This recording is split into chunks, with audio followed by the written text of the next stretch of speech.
चलिए भाई, पिछली क्लास के अंदर हमने क्लोराइड ब्रोमाइड और आयोडाइड वाली बात पढ़ी थी। और क्लोराइड ब्रोमाइड आयोडाइड में पहला एक टेस्ट हो चुका था, टेस्ट विद AgNO3। अगला हम पढ़ रहे हैं टेस्ट विद लेड नाइट्रेट।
देखो यार, बहुत सिंपल टेस्ट है।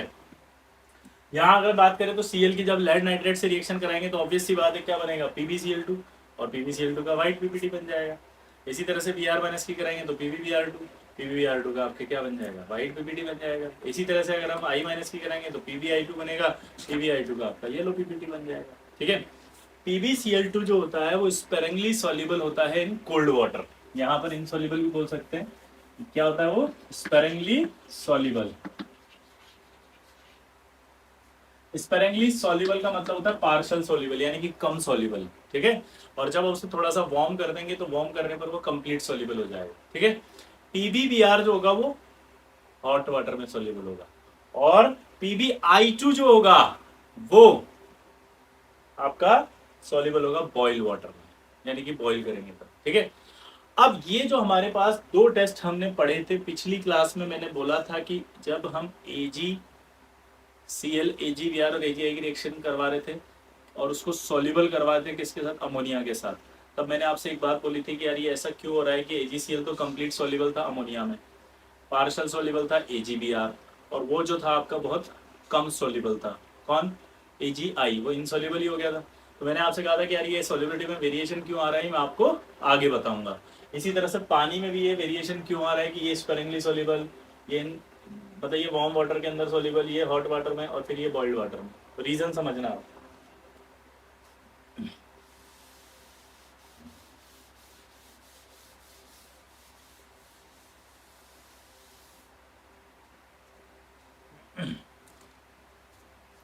इसका रीजन देखना। रीजन क्या है जरा सुनना। जैसे मैंने कहा अमोनिया, या मैंने कहा वाटर, ये कैसे सॉल्वेंट होता है? अगर आप अमोनिया और वाटर की बात करेंगे तो ये कैसे सॉल्वेंट है, बताओ जरा। तो अमोनिया और वाटर जो है वो पोलर सॉल्वेंट है। जल्दी बताओ क्या है? अमोनिया और वाटर क्या है एक दूसरे से? पोलर सॉल्वेंट है ये तो। अब आपने जब सॉल्युबिलिटी की बात की थी तो AgCl AgBr और AgI की सॉल्युबिलिटी की बात की थी किसके अंदर? अमोनिया में। यानी आप AgCl AgBr और AgI की सॉल्युबिलिटी देख रहे थे पोलर सॉल्वेंट अमोनिया में। अब जरा फजांस रूल को याद करो वापस।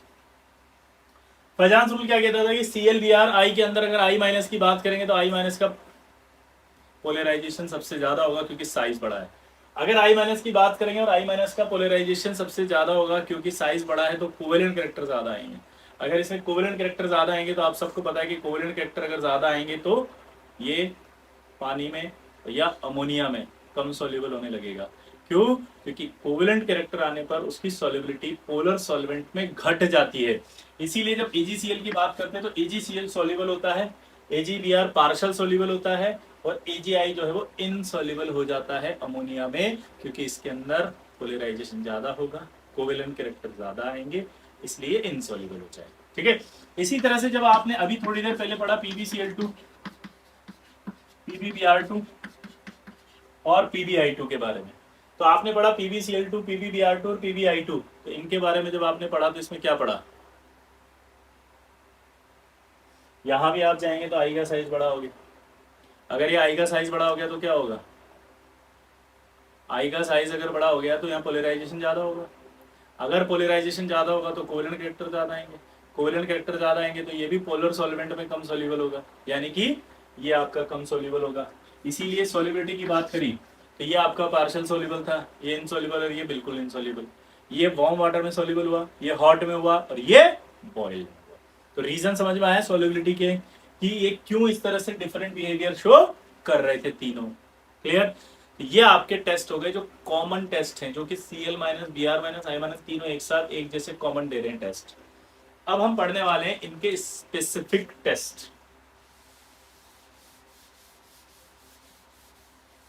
क्या पढ़ रहे हैं इनके specific test.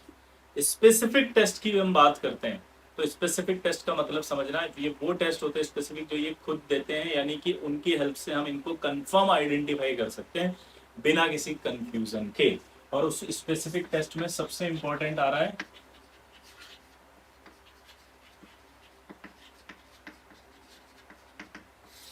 Chromyl chloride test.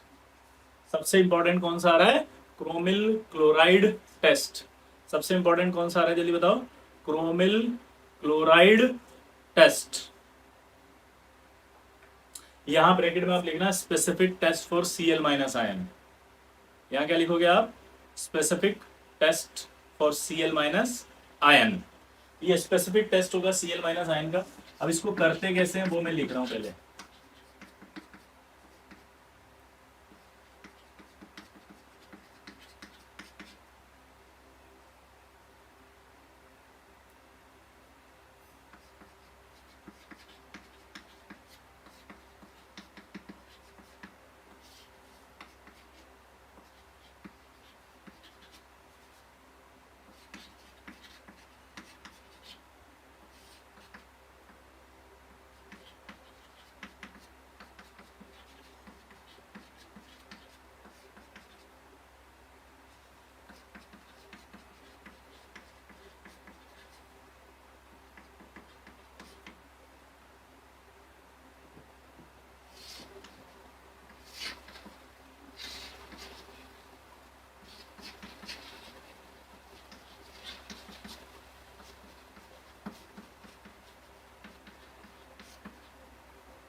देखो इधर, ये बहुत इंपॉर्टेंट टेस्ट है भैया।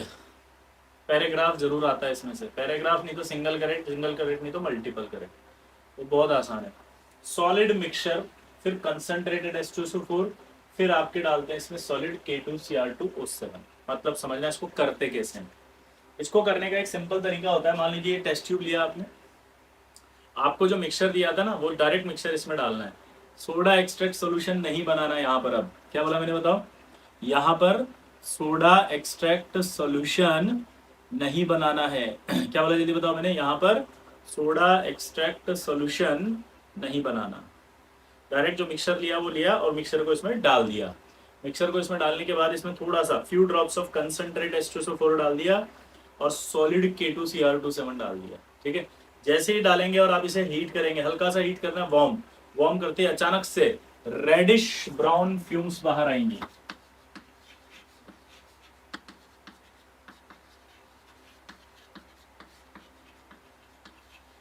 वो रेडिश ब्राउन फ्यूम्स होती हैं इसकी, इसका नाम होता है क्रोमाइल क्लोराइड। क्या नाम होता है इसका? Chromyl chloride. Reddish brown fumes जो बाहर आती हैं उसको कंफर्म करने के लिए हम इसे NaOH में से पास करते हैं। अगर ये CrO2 Cl2 की रेडिश ब्राउन फ्यूम्स है तो यहाँ पर ये आपका Na2CrO4 बनाएगा, और अगर ये Na2CrO4 बन गया तो Na2CrO4 का होता है येलो सोल्यूशन। तो हमें ये पता चल गया कि ये येलो सोल्यूशन बना, इसका मतलब कंफर्म है कि वो जो ब्राउन थी, रेडिश ब्राउन फ्यूम्स थी, वो Na2CrO4 की मतलब CrO2Cl2 की थी, यानी क्रोमिल क्लोराइड की थी। ये क्लोराइड यहाँ है, तो कहाँ से आया होगा क्लोराइड? यहाँ पर तो है ही नहीं, इसका मतलब इस मिक्सचर में कहीं ना कहीं क्लोराइड था, इस मिक्सचर में कहीं ना कहीं क्लोराइड था। तो क्लोराइड का टेस्ट आ गया, स्पेसिफिक टेस्ट। अब ये जो येलो सॉल्यूशन होता है, इसके और कंफर्म करना है अगर फर्दर कंफर्मेशन, यानी कि जैसे हम आजकल मोबाइल में या फेसबुक में देखते हैं ना 2 स्टेप वेरिफिकेशन, तो इसी तरह से यहाँ पर भी सॉल्ट के अंदर भी 2 स्टेप वेरिफिकेशन होता है। 1 स्टेप वेरिफिकेशन तो हो चुका, लेकिन आप चाहो तो 2 स्टेप वेरिफिकेशन में भी जा सकते हो। और इसमें अगर आप ये डाल दो एसिटिक एसिड और लेड एसीटेट, तो आपके पास PbCrO4 का येलो पीपीटी आएगा।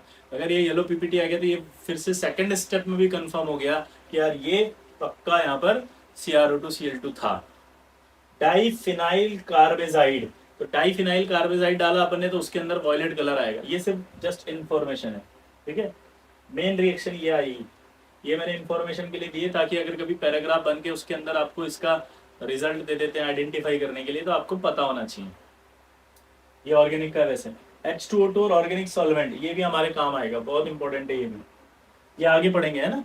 ये H2O2 और ऑर्गेनिक सॉल्वेंट डालते हैं तो CrO5 का ब्लू कलर बनता है, तो ये भी आपका ब्लू कलर अगर बन रहा है तो कंफर्म है कि यहाँ CrO2Cl2 था, ठीक।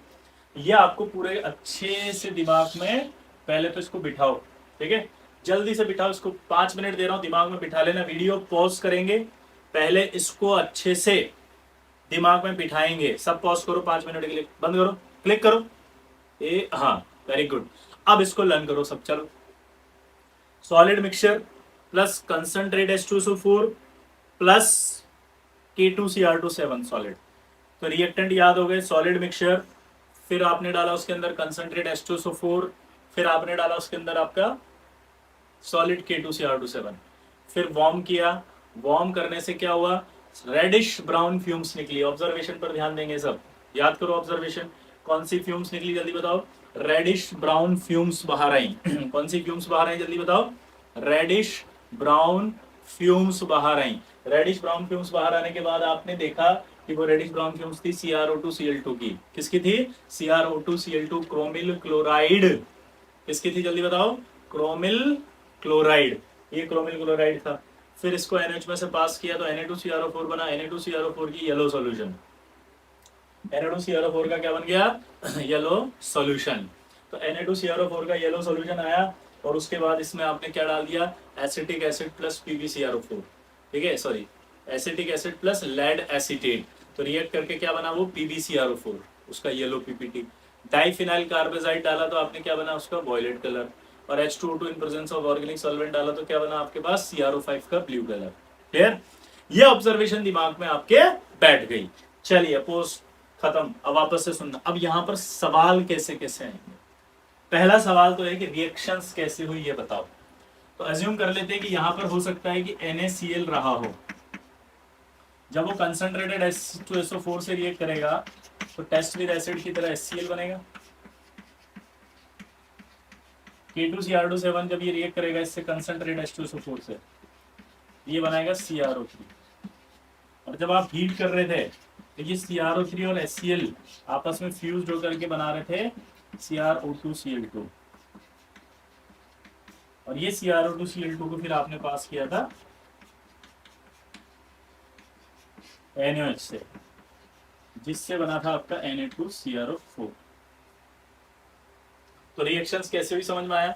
ये मिक्सचर था, इसमें हो सकता है कि कंसंट्रेटेड HCl हो, मिक्सचर है, हो सकता है कि इसके अंदर क्या हो? कंसंट्रेटेड, सॉरी, इसमें क्या हो? NaCl हो। NaCl जब ये होगा तो वो कंसंट्रेटेड H2SO4 से रिएक्ट करेगा और क्या बनाएगा? HCl।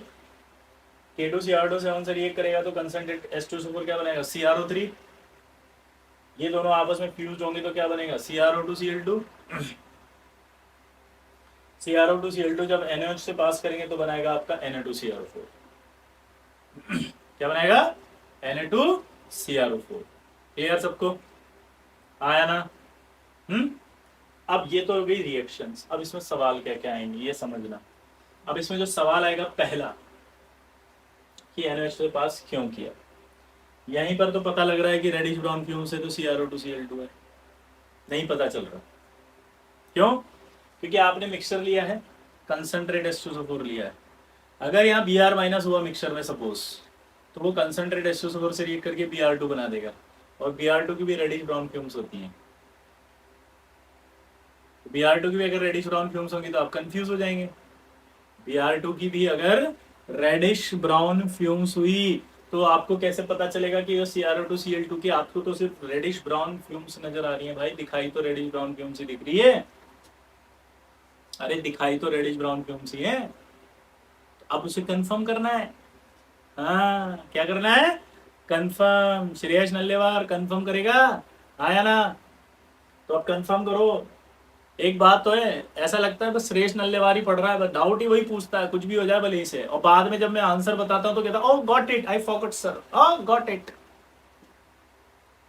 तो एक ही बार में क्यों नहीं पढ़ता है तू श्रेयस नल्लेवार?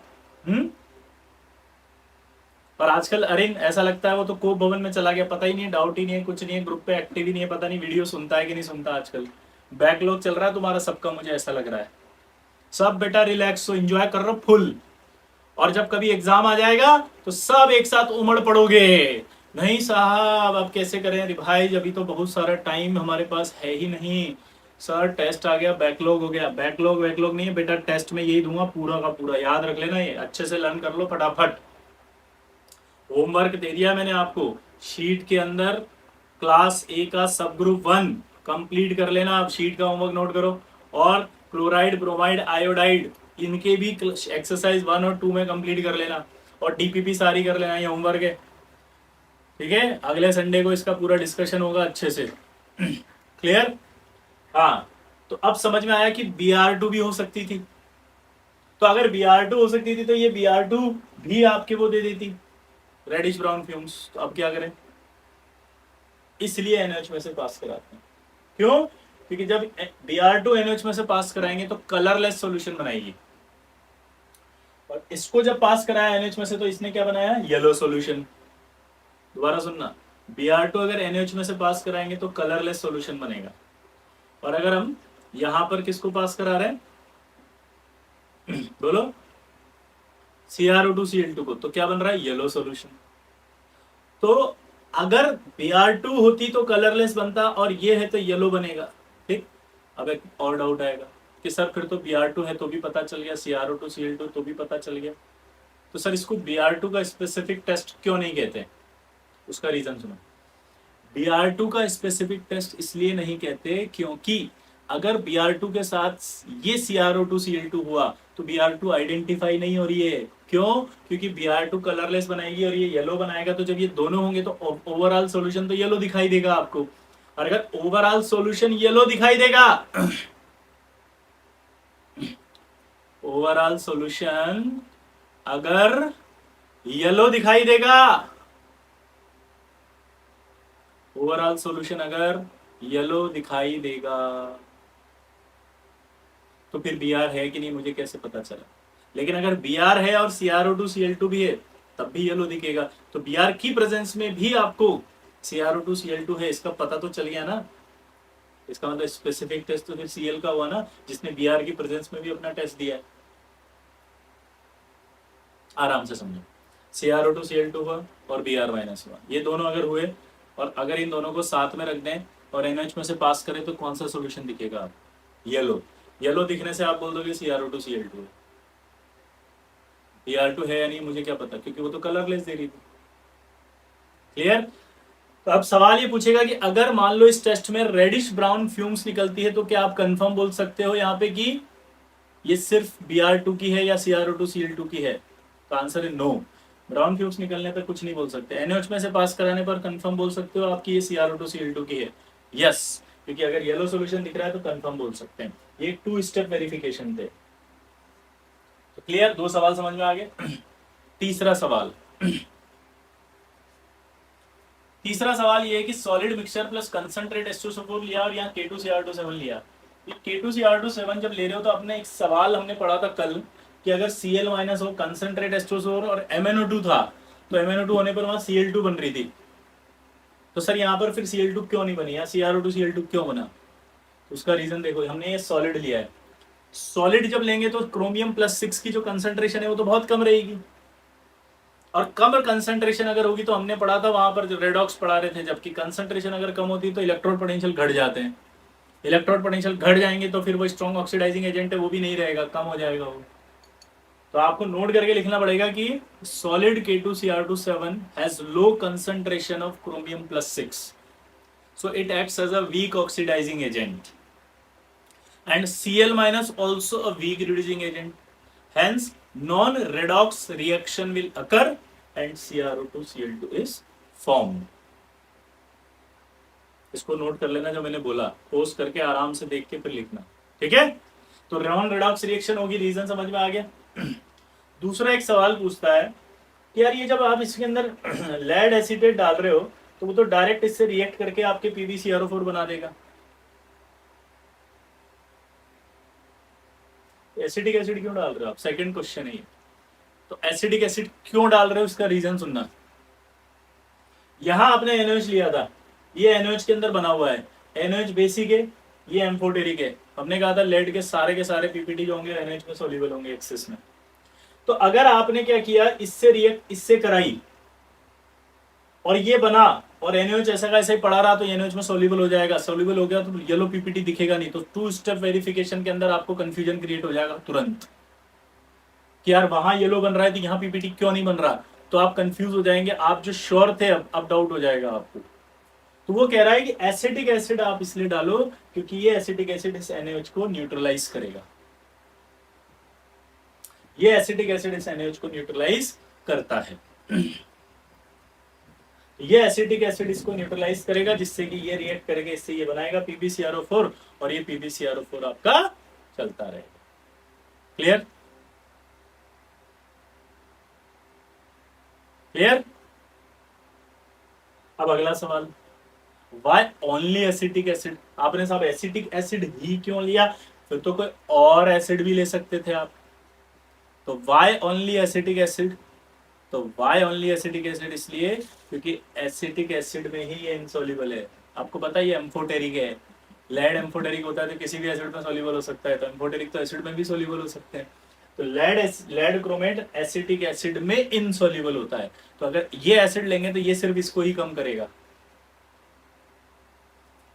इसको कम नहीं करेगा। क्लियर आया ना, सिंपल है।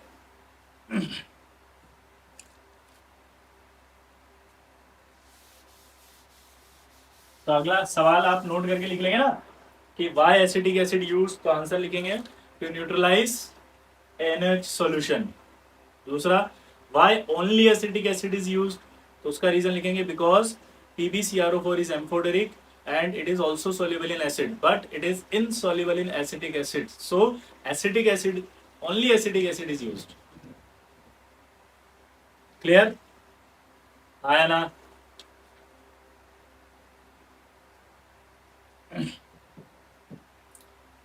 ये आपका एक पार्ट खत्म हुआ इसका सिंपल।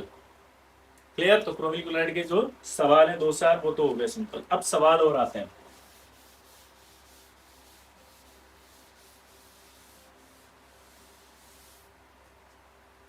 अब ये स्पेसिफिक टेस्ट है किसका, Cl- का। तो कुछ प्रिकॉशंस होते हैं, मतलब आपको सावधानियां बरतनी पड़ती हैं जब आप लैब में प्रैक्टिकल करने जाएंगे। और प्रैक्टिकल करने के बाद आप क्या करेंगे, अपनी एक प्रैक्टिकल की कॉपी बनाएंगे आप। तो उसमें सारे प्रैक्टिकल जब लिखते हैं तो उसके अंदर एक स्टैंडर्ड होता है, तो उस प्रैक्टिकल के अंदर आपको लिखना पड़ता है प्रिकॉशंस, सावधानियां। इस टेस्ट की भी कुछ सावधानियां हैं क्योंकि इंपॉर्टेंट टेस्ट है। पहला वो ये कह रहा है कि जो टेस्ट ट्यूब आप लें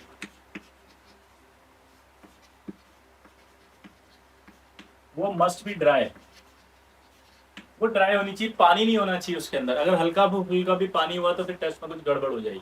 अब वो गड़बड़ क्या होगी वो बताता हूँ। पहला ड्राई क्यों होनी चाहिए, पहले वो सुनो।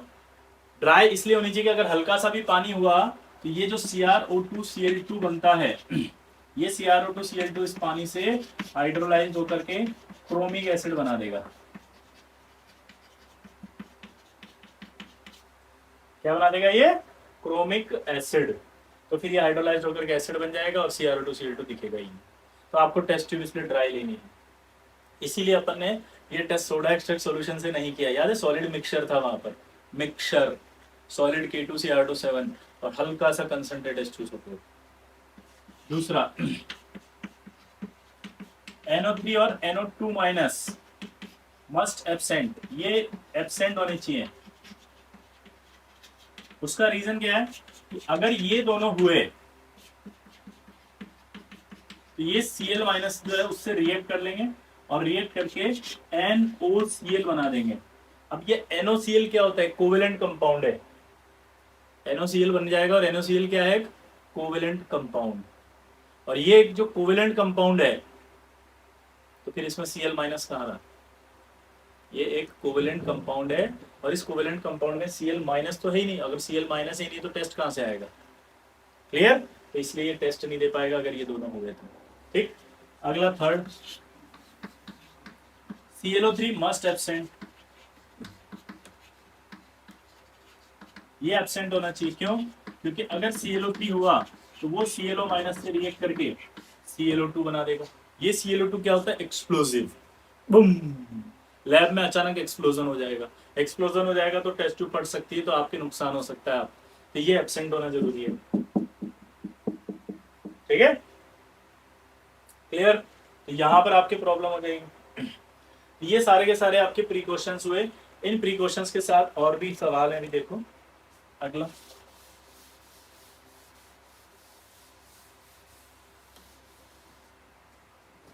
अब यहां पर जो है वो अगली बात होती है कि ये जो क्रोमिल क्लोराइड टेस्ट है वो आपका क्या है? क्रोमिल क्लोराइड टेस्ट क्या है? स्पेसिफिक टेस्ट है। स्पेसिफिक टेस्ट है तो आयन की स्पेसिफिक कंसंट्रेशन होना जरूरी है। मतलब आपसे सवाल पूछेगा कि क्या NaCl, इसमें Cl माइनस है, क्या NaCl ये क्रोमिल क्लोराइड टेस्ट देगा? तो ये आयनिक कंपाउंड है। आयनिक कंपाउंड में आपको पता है आयनाइजेशन फुल होता है, इसलिए वो अपना आयन दे देंगे तो ये टेस्ट दे देगा, है ना? C6H5NH2 NH3 प्लस और Cl माइनस, क्या ये देगा? आयनिक कंपाउंड है, ये भी दे देगा। लेकिन अगर आपसे बोलेगा CHCl3, क्या ये देगा? इसमें तो 3 Cl है। तो आंसर है नहीं देगा, क्योंकि ये तो कोवेलेंट है। ये आयन कहां से लाएगा? ये टेस्ट नहीं देगा। CCl4 ये टेस्ट देगा? ये नहीं देगा। इस तरह के सवाल आएंगे तो कर देंगे। अब देखो अगला सवाल इंपॉर्टेंट, HgCl2 और HgCl2, Hg2Cl2 और HgCl2, यहाँ भी Cl है, क्या ये टेस्ट देंगे? अब यहाँ पर आपको कंफ्यूजन आ गया, फंस गया था। तो आंसर है ये नहीं देंगे। रीजन क्या लिखोगे यहाँ? मरकरी की पोलराइजेशन पावर बहुत ज्यादा होती है। अगर याद हो तो अपन ने पढ़ा था आयनिक कंपाउंड जब पढ़ा था, पोलराइजेशन पावर बहुत ज्यादा होती है। इसलिए पोलराइजेशन पावर ज्यादा होने की वजह से कोवेलेंट कैरेक्टर ज्यादा होंगे। कोवेलेंट कैरेक्टर ज्यादा होंगे तो जो Cl माइनस है ये ज्यादा नहीं देगा। Cl माइनस ज्यादा नहीं देगा ये। और अगर ये Cl माइनस ज्यादा नहीं देगा तो Cl माइनस की कंसंट्रेशन कम रहेगी तो टेस्ट नहीं आएगा, ये परफॉर्म नहीं करेगा। इसी तरह से और भी होते हैं जिनकी पोलराइजिंग पावर ज्यादा होती है। तो AU, PT, AG, antimony, lead, tin, ये भी नहीं देते। लेकिन अगर टिन में SnCl2 आए तो ये दे देगा और SnCl4 आएगा तो नहीं देगा। पूछो क्यों? SnCl2 देंगे तो +2 आएगा, SnCl4 आएगा तो क्रॉस, क्योंकि +4 में पोलराइजेशन, पोलराइजिंग पावर ज्यादा बढ़ गई तो पोलराइजेशन बढ़ गया। पोलराइजेशन बढ़ गया तो कोवेलेंट कैरेक्टर आ गए। कोवेलेंट कैरेक्टर आ गए तो फिर ये टेस्ट नहीं देगा, ये दे देगा। तो ये भी अपना कोई भी टेस्ट नहीं देते। ठीक है, यह एक इंपॉर्टेंट बात होती है, बहुत छोटी सी बात है। इसमें थोड़ा टेक्निकली क्या लैंग्वेज आती है? Partially performed chromyl chloride test. तो पार्शली परफॉर्म्ड को भी आपको नॉट परफॉर्म्ड में ही डालना है। जब तक सवाल में ये लैंग्वेज नहीं देते साला पार्शली परफॉर्म्ड, मतलब बहुत डीप में सवाल बना दे, ये तो देगा ही नहीं, ये पार्शली देगा, ये कंप्लीट देगा और ये देगा ही नहीं, ये पार्शली देगा। तो आपको पार्शली को भी नॉट बोलना है, नॉट सॉल्युबल। ठीक है, कोई कंफ्यूजन मत लाना। अब एक और खास बात,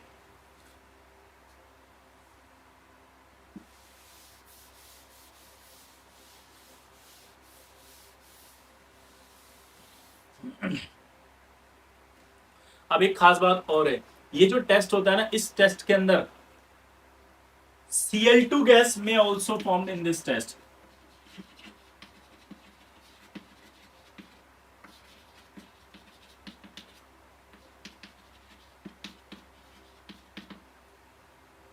में ऑल्सो लिखा हुआ है, थोड़ी सी बन सकती है। जब तक ये स्टेटमेंट ना हो तब तक आपको यहां पर यही बोलना कि Cl2 नहीं बनती, चाहे मल्टीपल सवाल आ जाए। मान लो आपसे सवाल पूछे कि क्रोमिल क्लोराइड में क्या क्या बनता है, पहला ऑप्शन दे CrO2 Cl2, दूसरा ऑप्शन दे दे Cl2, दूसरा ऑप्शन क्या दे दे Cl2, तो आप आंसर क्या देंगे CrO2 Cl2। Cl2 नहीं बनती।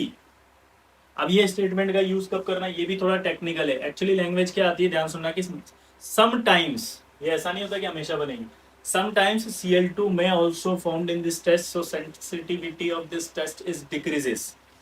इस लाइन का मीनिंग और वो जो क्वेश्चन पूछने वाले ने पूछा उसका मीनिंग समझना। वो तो यहाँ पर ये बोल रहा है कि यार जैसे मान लो 100 Cl माइनस है, उस 100 Cl माइनस में से 98 CrO2 Cl2 बना रहे हैं और दो जो है वो Cl माइनस Cl2 बना रहे हैं। तो यहां पर क्या हुआ कि हल्का सा Cl2 तो बन रहा है लेकिन बहुत सारा CrO2 Cl2 बन रहा है, इसलिए आपका टेस्ट तो CrO2 Cl2 से हो जाएगा। लेकिन वो कह रहा है कि अगर ज्यादा बनने लग गई Cl2 तो कंडीशन में सेंसिटिविटी कम हो जाती है, यानी फ्यूम्स कम बनने लगेंगे। ये तो इस तरह से प्रैक्टिकल बता रहा है, टेक्निकल एक एक्सपेरिमेंटल फैक्ट बता रहा है अंदर का। लेकिन जो एग्जामिनर सवाल पूछते हैं वो क्या पूछते हैं ये समझो आप। वो ये कहते हैं कि अगर आप क्रोमिल क्लोराइड टेस्ट के अंदर यार Cl2 बना दोगे तो रेडॉक्स हो जाएगी ना, यही तो डाउट था कि रेडॉक्स क्यों नहीं हुई। तो हमारा जो CrO2 Cl2 यानी क्रोमिल क्लोराइड टेस्ट है वो तो स्पेसिफिक टेस्ट है ना। तो वो जो एग्जामिनर पूछ रहा है वो तो जनरल कैसे पूछ रहा है कि भाई इस टेस्ट में Cl2 बनती है कि CrO2 Cl2 बनती है, तो हमें आंसर देना CrO2 Cl2 बनती है, तभी तो क्रोमिल क्लोराइड टेस्ट चाहिए। अगर वहां Cl2 बन जाती तो फिर आइडेंटिफाई कैसे करते हैं हम आगे। तो एग्जामिनर इस पॉइंट ऑफ व्यू से सवाल पूछते हैं ये तो। और मैंने जो लाइन लिखाई है वो तो एक्सपेरिमेंटल फैक्ट पे लिखवाई है कि भाई बन सकती है। तो अगर वो बहुत डीप में जाके जी एडवांस में कहीं जाकर के ऐसे बना दे कि इन दिस टेस्ट Cl2 में also formed in this test, है ना, और फिर so sensitivity of this test is decreases, ऐसे बोलते तो फिर आपको लगना चाहिए सर ने एक बार बताया था कि ऐसा हो सकता है थोड़ा सा। तो ये बात बस इसलिए लिखवाई, इससे ज्यादा मत समझना इसको।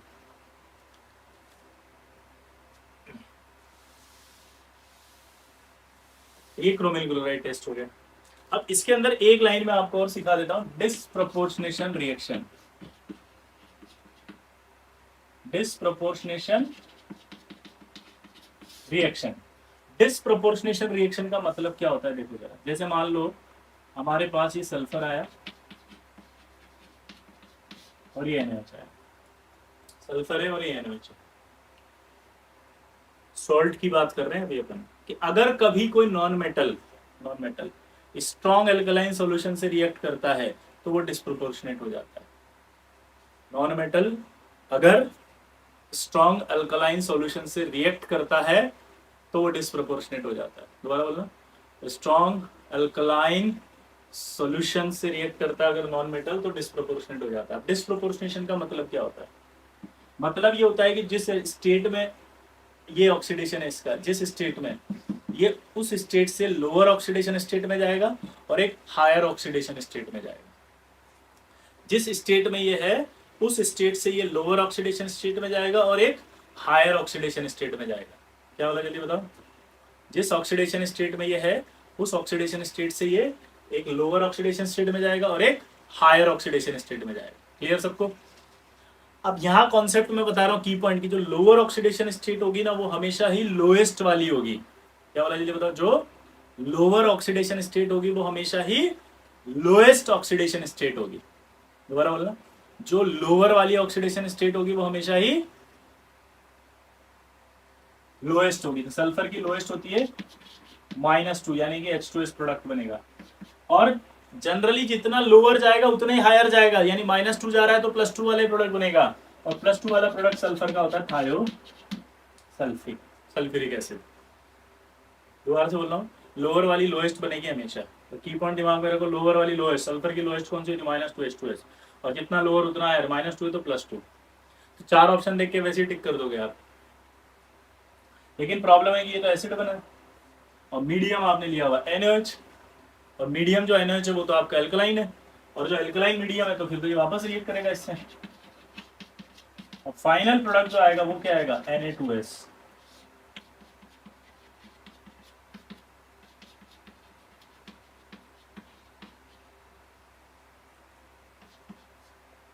Na2S plus Na2S2O3। क्लियर। अब यहाँ एक खास बात होती है, अगर इसमें वापस आप एसिडिफाइड कर दो इस सॉल्यूशन को तो रिएक्टेंट बन जाएगा। इस वाले सॉल्यूशन को वापस आप एसिडिफाइड कर दो तो फिर से रिएक्टेंट आ जाएंगे। इस रिएक्शन का नाम होता है com proportionation reaction. Com proportionation reaction का मतलब समझते हो आप? डिसप्रोपोर्शनेशन का उल्टा। मतलब जब एलिमेंट डिफरेंट ऑक्सीडेशन स्टेट में हो, लाइक यहाँ -2 है, यहाँ +2 है, डिफरेंट ऑक्सीडेशन स्टेट में हो तो आफ्टर रिएक्शन वो सेम ऑक्सीडेशन स्टेट वाले प्रोडक्ट में आ जाता है। यहाँ आप सल्फर आ गया, देखो 0 में आ गया, सेम ऑक्सीडेशन स्टेट वाले प्रोडक्ट में आ गया। ये किसमें आ गया? सेम ऑक्सीडेशन स्टेट वाले प्रोडक्ट में। क्लियर? सेम ऑक्सीडेशन स्टेट वाले प्रोडक्ट में आ गया। क्लियर? ये कॉम प्रोपोर्शनेशन। अब देखो इसमें अगला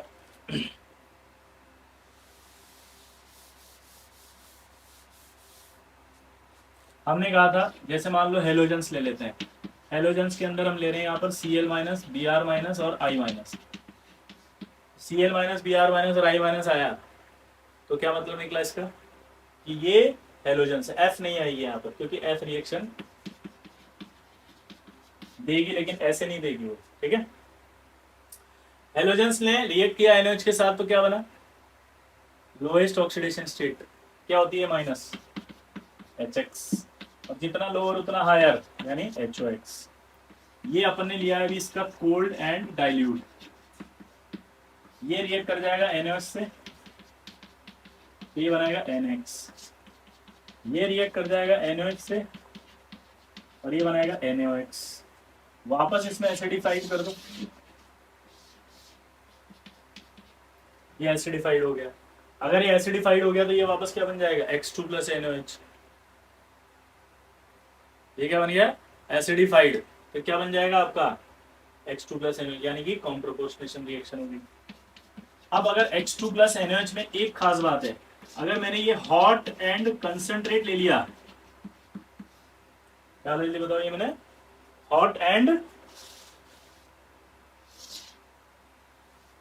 कंसंट्रेटेड ले लिया, तो अब मैंने कंसंट्रेट कर दिया और हॉट कर दिया तो पावर बढ़ जाती है, याद करो।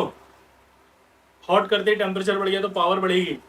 तो अब लोअर है तो लोअर ही रहेगा ये तो, लेकिन जो हायर वाला होगा वो एक फॉर्म ऑफ ऑक्सी एसिड आ जाएगा HXO3। और ये वापस NaOH से रिएक्ट करेंगे तो क्या बनेगा बताओ? NaX और NaXO3। क्लियर? वापस वही कॉम प्रोपोर्शनेशन हो जाएगा यहाँ पर भी। ठीक है, ये बहुत इंपॉर्टेंट है भाई, हेलोजेंस के अंदर आती है रिएक्शन है, याद रखना। ये पी ब्लॉक आपका चल रहा है एक तरह से, हेलोजेंस की रिएक्शन हो गई विद NaOH। क्या बोला मैंने? बताओ, हेलोजेंस की रिएक्शन हो गई विद NaOH।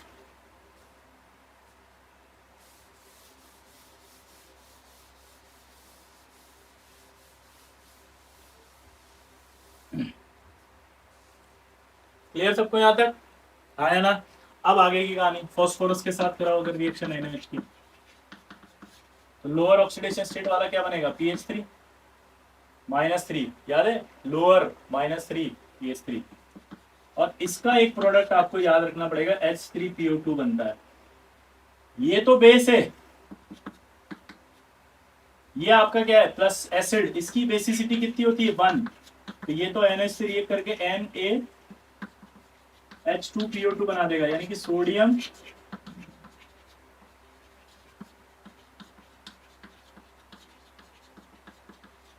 हाइपोफॉस्फाइट। क्या बना देगा ये? Sodium hypophosphite. क्या बना देगा जल्दी बताओ? ये सोडियम हाइपोफॉस्फाइट और ये बन जाएगा फॉस्फीन। याद है? PH3। रोटन फिश स्मेल होती है फॉस्फीन की। रोटन फिश का मतलब समझते हो? सड़ी हुई मछली जैसी, रोटन फिश। ठीक, ये क्या हुआ कि वापस इसने इससे रिएक्ट किया, रिएक्ट करने के बाद PH3 बनता है। अब PH3 तो खुद ही बेस है तो वो NaOH से थोड़ी रिएक्ट करेगी, ये एसिड था इसलिए रिएक्ट करके ये बनाया। तो फाइनल प्रोडक्ट आपको ये बोलने हैं। क्लियर? तो फाइनल प्रोडक्ट आपके पास आ गया, ये आपके डिसप्रोपोर्शनेशन। अब कॉम प्रोपोर्शनेशन का एक बहुत बड़ा एग्जांपल आपने पढ़ा भी होगा, मैंने बताया होगा, नहीं बताया तो वापस बता रहा हूं। ये दोनों गैस,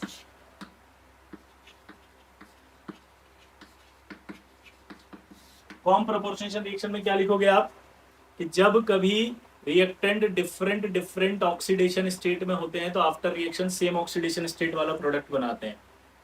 जब डिफरेंट डिफरेंट ऑक्सीडेशन स्टेट में होते हैं तो सेम ऑक्सीडेशन स्टेट वाला प्रोडक्ट बनाते हैं। तो यानी कि यहां पर आपका सल्फर प्लस H2 बन जाएगा, और ये सल्फर जो था इसी की वाइट और येलो टर्बिडिटी बनेगी। क्या बनेगी इसकी बताओ, व्हाइट और येलो टर्बिडिटी। क्या बनेगी जल्दी बताओ, व्हाइट और येलो टर्बिडिटी। तो ये कॉम प्रोपोर्शनेशन खत्म हुई। अब मैंने ये क्यों पढ़ाया, सबसे बड़ा सवाल तो यही आना चाहिए दिमाग में। मैं आपको फील दिला रहा था कि जब वहां पर CrO2 Cl2 बना और उसको NH में से पास किया तो बना था आपका Na2CrO4। आपको एक डाउट वहां आया होगा, लेकिन चूंकि अब ये आपकी रिकॉर्डिंग है इसलिए आप नहीं पूछ पाए। वो डाउट ये था कि सर Br2 पास करोगे NH में से तो क्या बनेगा। अब मैं क्यों बताऊंगा, आप बताओ। कोल्ड और डाइल्यूट है वो, क्योंकि डाइल्यूट ही है। NH में से पास किया तो क्या बना होगा, NaBr प्लस NaOBr, और NaBr और NaOBr का कलरलेस था सॉल्यूशन। क्लियर। तो वहां जो प्रोडक्ट बनेगा Br2 से वो समझ में आ गया क्या बनेगा, NaBr प्लस NaOBr, और दोनों कलरलेस सॉल्यूशन है। क्लियर। इसलिए मैंने ये रिएक्शन यहाँ पढ़ा दी ताकि आपको सारी डिस्प्रोपोर्शनेशन सॉल्ट के अंदर जितनी भी आएगी सब एक साथ ही कर लो, कहीं कंफ्यूजन क्रिएट नहीं होगा। ठीक है ना। कॉम प्रोपोर्शनेशन भी आ गई। कॉम प्रोपोर्शनेशन में खास बात पता है क्या है, आपसे पूछेगा कि ये जो SO2 है और ये H2S है, ये सल्फर बना और ये H2 बना था, इसमें ऑक्सीडाइजिंग एजेंट कौन है, ये, और रिड्यूसिंग एजेंट कौन है, ये। क्योंकि ये -2 था, ये +4 था। SO2 +4 में है, ये ऑक्सीडाइजिंग गैस भी है और रिड्यूसिंग गैस भी है। ये क्या है, ऑक्सीडाइजिंग गैस भी है और रिड्यूसिंग गैस भी है। और ये आपका H2S सल्फाइड -2 है, तो ये सिर्फ रिड्यूसिंग गैस है। ये क्या है, रिड्यूसिंग गैस।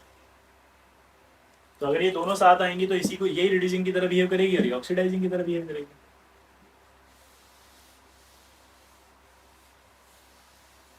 ये आपका क्रोमिल क्लोराइड टेस्ट समाप्त। अब आया स्पेसिफिक टेस्ट, लेयर टेस्ट। ठीक है, स्पेसिफिक टेस्ट फॉर Br-, क्या लिखेंगे इसमें, क्या करते हैं जरा सुनना। सबसे पहले मान लो ये Br- है और सोडा एक्सट्रैक्ट सॉल्यूशन में है, ये Se का मतलब है सोडा एक्सट्रैक्ट सॉल्यूशन। इसमें हम डालते हैं क्लोरीन वाटर।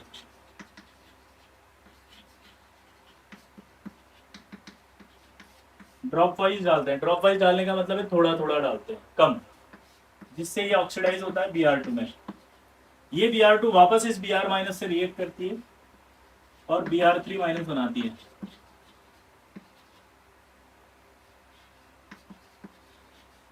और ये Br3- ऑरेंज रेड कलर होता है। क्या होता है, ऑरेंज रेड कलर। ठीक है, तो orange red colour impart to the solution. Clear. इसके बाद इसके अंदर हम डालते हैं ऑर्गेनिक सॉल्वेंट। क्या डालते हैं, ऑर्गेनिक सॉल्वेंट। ऑर्गेनिक सॉल्वेंट में कुछ भी डाल सकते हो आप, CCl4 डाल दो, बेंजीन डाल दो, कार्बन डाइसल्फाइड डाल दो, क्लोरोफॉर्म डाल दो, कुछ भी डाल दिया। डालने का ऐसे थोड़ी देर शेक कर लेते हैं टेस्ट ट्यूब को। शेक करने के बाद जब छोड़ते हैं तो आपको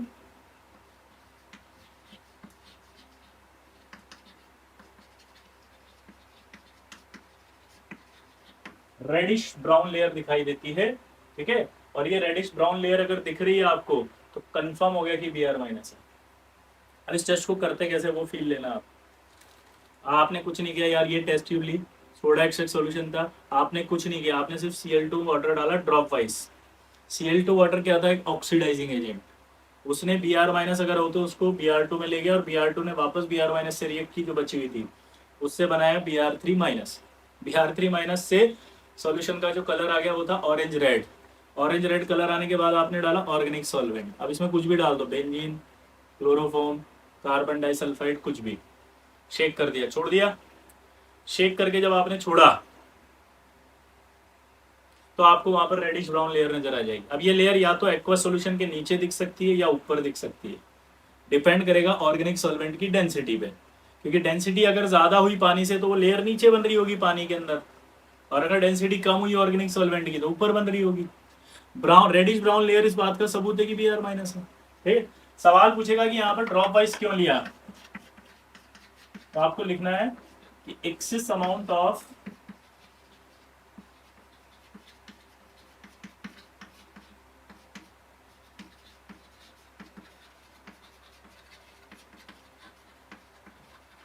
मस्ट एब्सेंट। क्योंकि अगर ऐसा हुआ कि एक्सिस में था Cl2 वाटर, तो वो इस Br2 को आगे ऑक्सीडाइज कर देता BrCl में, और BrCl का येलो सॉल्यूशन आ जाएगा। और अगर ये येलो सॉल्यूशन आ गया तो येलो सॉल्यूशन जो होता है वो समझ के आप टेस्ट ही आपका खराब हो गया। क्योंकि आपको यह इंस्ट्रक्शन दिया गया था लेयर टेस्ट, लेयर बना के ही टेस्ट देना था आपको, सॉल्यूशन बना के नहीं देना था। तो एग्जामिनर तो कहेगा लेयर कहाँ है, तुम सॉल्यूशन दिखा रहे हो, तो गलत हो गया टेस्ट, इसलिए आपको एक्सेस में नहीं लेना। ठीक है, अगला layer test for Br minus की जगह अब क्या आएगा, I माइनस। और अब की बार यहाँ Br की जगह क्या आ गया, I minus, soda extract solution में Cl2 वाटर ड्रॉप वाइज, यहां क्या बना, I3 माइनस। I3 माइनस जो होता है उसका ब्राउन कलर होता है।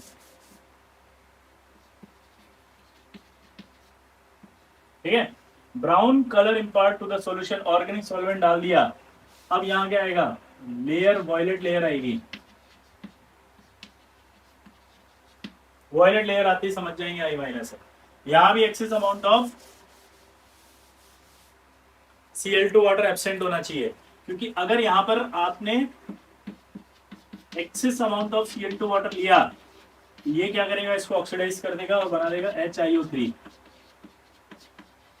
और HiO3 क्या होता है, कलरलेस। HiO3 क्या बना देगा, कलरलेस। क्लियर।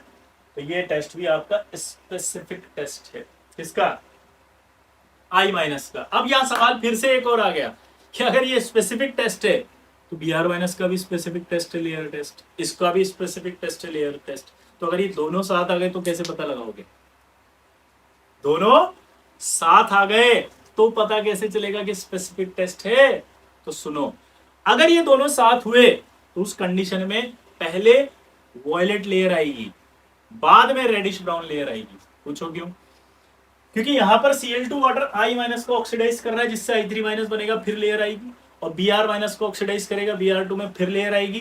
I माइनस और Br माइनस में से रिड्यूसिंग एजेंट कौन अच्छा है, I माइनस अच्छा रिड्यूसिंग एजेंट है। अगर I माइनस अच्छा रिड्यूसिंग एजेंट है तो I2 पहले बनेगी, I2 पहले बनेगी तो लेयर पहले आएगी वॉयलेट।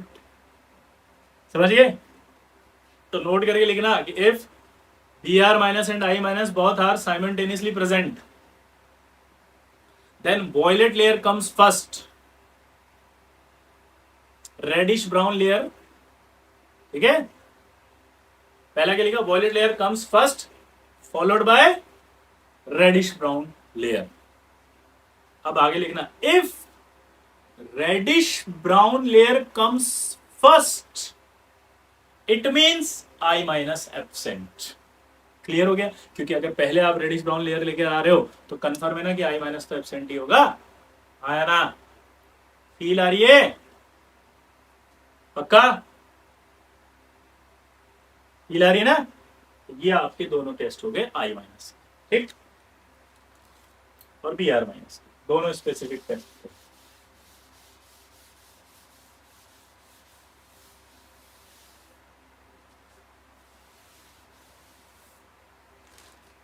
अब आया I माइनस के कुछ टेस्ट हैं, टेस्ट विद HgCl2। अगर I माइनस HgCl2 से रिएक्ट करता है तो बनाता है HgI2, और इसका कलर होता है स्कारलेट रेड। स्कारलेट रेड मतलब ईंट जैसा लाल, थोड़ा सा ब्रिक रेड होता है ना, ब्रिक से थोड़ा सा मतलब मिक्सिंग वाला रेड। ये आपका HgI2 बन गया। क्लियर। अब अगर आपने यहाँ पर एक्सिस ऑफ के आई का मतलब समझ गए होंगे आई माइनस, यानी कि आई माइनस लेते हैं तो ये सॉल्युबल कॉम्प्लेक्स बना लेता है सर। ठीक है, अगर ये आई माइनस ज्यादा होता तो ये प्रेसिपिटेट वापस इसमें सॉल्युबल हो जाता। अब ये जो पीपीटी है ना, इसका एक खास काम है, हीटिंग इफेक्ट की शीट मैंने आपसे कहा था याद कर लेना, उसके अंदर आपने शायद याद किया होगा। तो ये HgI2 जो होता है ये स्कारलेट रेड होता है। जब इसको 127 डिग्री पे हीट करते हैं तो ये येलो सब्लिमेट बनाता है।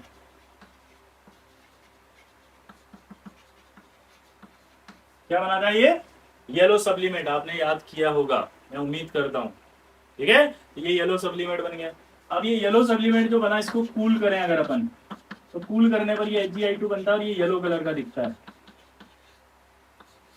और इस येलो कलर वाले को अगर मैं स्क्रैच कर दूं या रब कर दूं, ऑन रबिंग, ध्यान देना इधर, क्या कि HgI2 स्कारलेट रेड है। HgI2 को अगर 127 पे हीट किया तो येलो सब्लिमेट बना, सब्लिमेट को कूल करा तो आपका HgI2 दिखेगा येलो। अब इस येलो को ऐसे ऐसे स्क्रैच करोगे आप, ये स्क्रैच होता है, रब करना, मैकेनिकल स्ट्रेस देना, कुछ भी लैंग्वेज यूज कर सकता है वो, स्क्रैच करना, रब करना, मैकेनिकल स्ट्रेस देना, तो फिर आपके जो है वो क्या बन जाता है, ये HgI2 वापस से स्कारलेट रेड, ये वापस येलो आ जाएगा स्कारलेट रेड। और ये आपके हीटिंग इफेक्ट की शीट में दिया हुआ था, आपने नोटिस किया या नहीं किया मुझे नहीं पता, अगर नहीं किया है तो अभी लर्न करना शुरू कर दें। सीरियसली बोल रहा हूँ, बहुत पछताओगे, ये समय दोबारा नहीं आएगा। तुम है ना इंजॉय कर रहे हो, इंजॉय करने के लिए नहीं है ये टाइम तुम्हारा। थोड़ा सा मतलब आग जलाओ साले, पेशेंस रखो, क्या कर रहे हो मतलब समझ में नहीं आ रहा साले, क्या बिल्कुल ही ऐसे हो गए क्या तुम? तो पिकनिक मनाने के लिए घर पे हो गया? एक एक लाइन अच्छे से बैठ के याद करो साला कि आईटी कर रहे हैं, आईटी करनी है।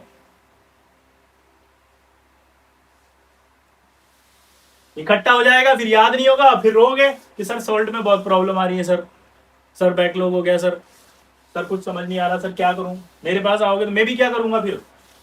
अभी बता रहा हूं, एक एक आयन है साला, एक एक आयन में, इसीलिए डर के मारे ज्यादा लेक्चर भी नहीं डाल रहा मैं। आपने नोटिस किया, एक एक आयन का लेक्चर डाल रहा हूं, चाहे वो 30 मिनट का हो, चाहे वो 25 मिनट का हो, चाहे वो 1 घंटे का हो, मैं डिपेंड नहीं करता टाइम, मैं टाइम बिल्कुल नहीं देख रहा, मैं सिर्फ ये देख रहा हूं कि वो एक आयन कितनी देर में खत्म हो जाता है। अगर 1 घंटे में तो 1 घंटा।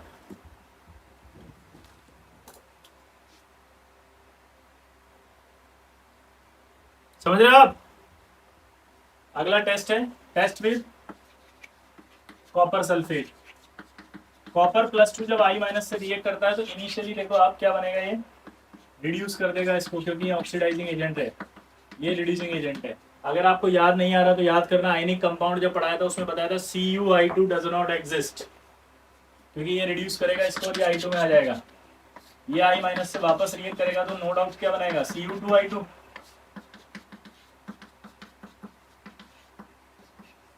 ये है व्हाइट पीपीटी।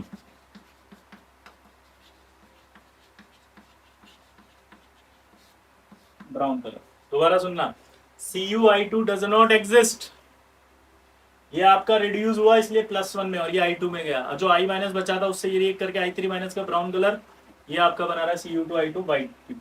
तो ओवरऑल अगर आप देखेंगे तो ये Cu2I2 + I3 दोनों को मिला के देखेंगे तो ब्राउन कलर दिखेगा नहीं दिखेगा? ऐसे एज्यूम करो कि दही लिया आपने और उस दही में कॉफी डाल दी ऊपर से, अब देखो जो दिखाई दे रहा है एज्यूम करो कैसा दिख रहा होगा, वैसा दिख रहा है ये। अब इसमें डालते हैं हम थायोसल्फेट आयन। थायोसल्फेट जाके पढ़ना, उसमें रिएक्शन थी कि वो I3- जो होता है उसको I- में रिड्यूस कर देता है और खुद S4O6- में चला जाता है। तो ये आपका Cu2I2 बचेगा यहाँ, तो ये Cu2I2 वापस आ जाएगा व्हाइट में, पीपीटी। ये आपके आइडोमेट्री टेस्ट भी बताया था मैंने,